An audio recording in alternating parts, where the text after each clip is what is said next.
како градоначалник, како совет, како општина Центар сме изненадени, но и разочарани од одлуката која што донесе Уставниот суд за времена мерка за укинување на така наречениот мораториум за градба во општина Центар. Неизвршувањето на плановите, односно така познатиот мораториум, беше во интерес на граѓаните и тие силно го поддржуваа и ја сваќаме револтираноста и гневот кој што го имаат по објавувањето на одлуката.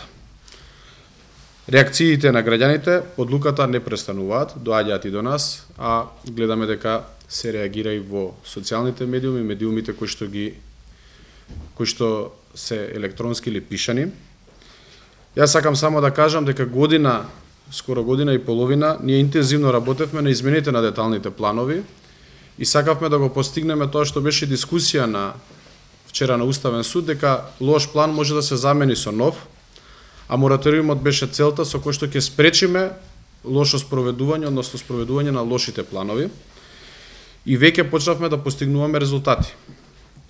Минатата седница на Советот на општина Центар беа донесени два плана, Мирче Мацан и Ново Мало, и со тоа јасно се покажаа разликите кои што ги постигнуваме со ревидирање на планот.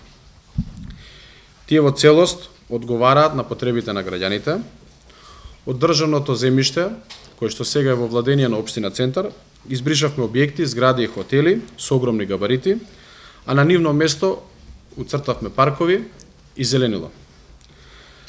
Сакам да информирам јавноста дека ние не се откажуваме од мораториумот и ќе ги искористиме сите правни можности за да донесеме подобри нови урбанистички планови кои што веќе се работат и поголем дел веќе се во крајна фаза на донесување.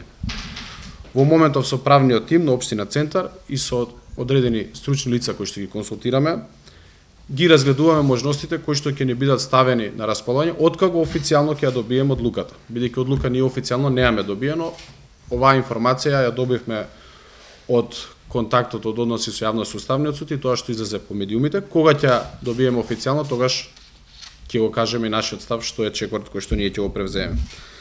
Сакам да апелирам прво до Уставниот суд за 30 дена да ја преиспита својата одлука и да ги земе во предвид новите дупови кои веќе се донесени и се од придобивки за граѓаните. Второ, апелирам до коморите да ја повлечат иницијативата која имаат поднесено од Уставен суд и да дозволат да спроведеме низа измени кои ќе бидат во корист на сите и на луѓето кои што се сопственици, градежните компании, но пред се на граѓаните кои што живеат во тој дел каде што се несува деталниот урбанистички план.